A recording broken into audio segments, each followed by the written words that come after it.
L-Awtorità għas-Servizzi Finanzjarji Maltija tipprevedi sena pożittiva oħra s-servizzi finanzjarji f'Malta b'ċans ta' tkabbir ikbar minn din is-sena. Għal dan il-Kap Eżekuttiv tal-MFSA Joseph Kuxkieri f'intervista ma' News b'reazzjoni għal rapport annwali ppubblikat għal din is-sena. Tkabbir ta' 9.5% naħseb li jista' jkun iktar minn hekk.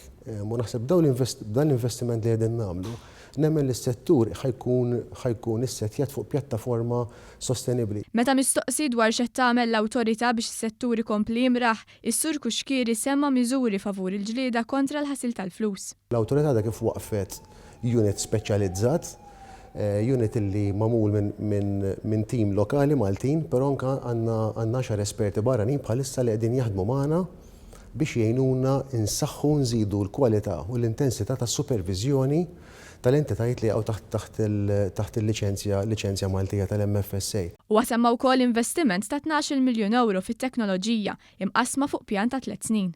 Biex ovvjament ikollna aħna infrastruttura teknoloġika u anke l-maniġġjar tal-informazzjoni iktar fuq livell għoli. Qed ninvestu anke iktar fir-riżorsi tagħna, qed nimpjegaw iktar nies għax anke l-istituzzjoni Ewropej ilhom jgħidulna illi l-awtorità għandha bżonn tissaħħaħ, għandha bżonn iktar riżorsi biex tkun tista' tagħmel supervizjoni iktar effettiva tal-liċenzja tal-operaturi li operaw fil-ġurisdizzjoni tagħna. Madankollu dan mhux kollox għax l-awtorità tara li ssaħħaħ l-istrutturi tradizzjonali fis-settur finanzjarju u qed taħdem ukoll sabiex tkun fuq quddiem fl-oqsma tal-fintech u t-teknoloġija finanzjarja.